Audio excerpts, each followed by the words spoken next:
eleição de Vinícius de Moraes. Hoje, 31 de março de 2025, 16 horas, verificando o som do carro, que está saindo com um som estranho, falho, né? Algumas frequências estão horríveis. Agora, rádio CBN.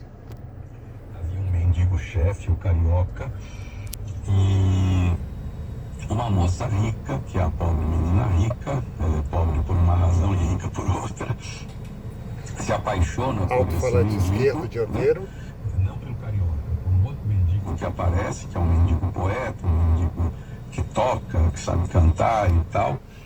E a história vai até que um dia eles acham lá uma série de joias e todos eles ficam ricos, porque um dos mendigos tinha armazenado tudo isso. Alto-falante dianteiro esquerdo, ele tem uma vibração estranha.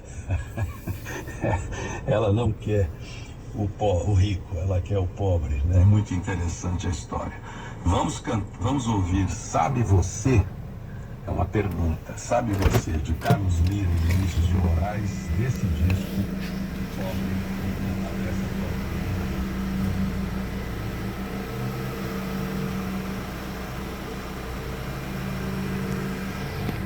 Retornando para o veículo.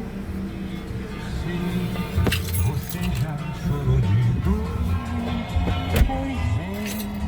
Chorei, Retificando.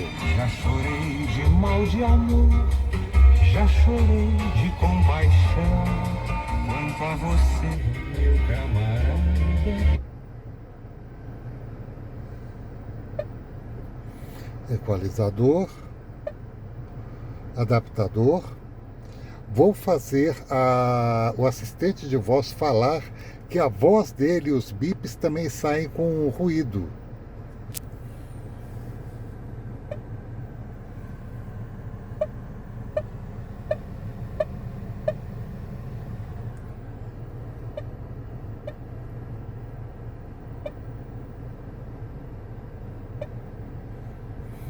Né? E agora vou provocar o assistente de voz para falar. Mais vale ser mendigo Vou ter do que de ladrão, conectar. também fala mendigar. Mendigar. Aí quem está falando é o mendigo artista que fala.